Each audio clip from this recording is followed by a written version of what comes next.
Rahul Mamkootathil MLA സ്ഥാനം രാജിവെക്കണമെന്ന് CPIM-ഉം BJP-യും. ആരോപണങ്ങൾ ഗൗരവതരമെന്ന് CPIM-ഉം രാഹുലിനെതിരെ കേസെടുക്കണമെന്ന് BJP-യും പ്രതികരിച്ചു. അതേസമയം വിവാദങ്ങൾക്കിടെ മാധ്യമങ്ങൾക്ക് മുഖം നൽകാതെ ഷാഫി പറമ്പിൽ MP ബീഹാറിലേക്ക് പോയി. പ്രതിപക്ഷ നിരയിലെ പ്രധാന യുവനേതാവിനെതിരെയുള്ള ആരോപണം CPIM-ന് ഓർക്കാപ്പുറത്ത് കിട്ടിയ ആയുധമായി. രാഹുൽ മാങ്കൂട്ടത്തിൽ MLA സ്ഥാനമൊഴിയുന്ന കാര്യം കോൺഗ്രസ് പരിശോധിക്കണമെന്ന് CPM സംസ്ഥാന സെക്രട്ടറി MV ഗോവിന്ദൻ. യൂത്ത് കോൺഗ്രസിന്റെ സംസ്ഥാന അധ്യക്ഷന്റെ പദവി ഒഴിഞ്ഞാൽ മതിയോ എന്ന കാര്യം കോൺഗ്രസ് ആണ് തീരുമാനിക്കേണ്ടത്. ഗൗരവപൂർണമായ പരിശോധന കോൺഗ്രസിന്റെ ഭാഗമായിട്ട് നടത്തണം എന്ന് തന്നെയാണ് എനിക്ക് അത് സംബന്ധിച്ച് പറയാനുള്ളത്. കർണാടകയിലെ പ്രജ്വൽ റേവണ്ണെ ഓർമ്മിപ്പിച്ചായിരുന്നു രാഹുലിനെതിരെ ഡോക്ടർ P സരിൻ രംഗത്തെത്തിയത്. VD സതീശനും ഷാഫി പറമ്പിലിനും വിമർശനം.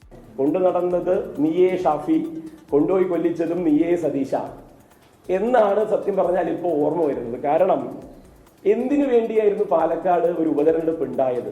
രാഹുലിന്റെ രാജി ആവശ്യപ്പെട്ട് BJP രംഗത്തെത്തി. അദ്ദേഹം യൂത്ത് കോൺഗ്രസ് അധ്യക്ഷ സ്ഥാനം രാജിവെച്ചാൽ പോരാ, MLA സ്ഥാനം രാജിവെക്കണം. ഒരു MLA എന്ന് പറയണത് നമുക്ക് ധൈര്യമായിട്ട് വീട്ടിൽ കയറ്റാൻ പറ്റണേ. വീട്ടിൽ കയറ്റാൻ പറ്റാത്ത ഒരാളെ MLA-ക്ക് ഇങ്ങനെ വെച്ചുകൊണ്ടിരിക്കുക. ഒരു ജനപ്രതിനിധി ഒരു കാരണവശാലും സംശയത്തിന്റെ നിഴലിൽ നിൽക്കാൻ പാടില്ല.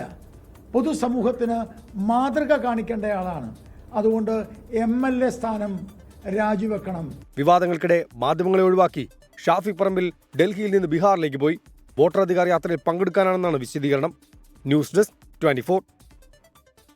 ലോകത്തെവിടെയായാലും ഏത് സമയത്തും 24 വാർത്തകളും ഓഗ്മെന്റഡ് റിയാലിറ്റി പാക്കേജുകളും എക്സ്പ്ലെയിനറുകളും വിശദമായി കാണാൻ ഞങ്ങളുടെ YouTube ചാനൽ നിങ്ങൾക്ക് സബ്സ്ക്രൈബ് ചെയ്യാം.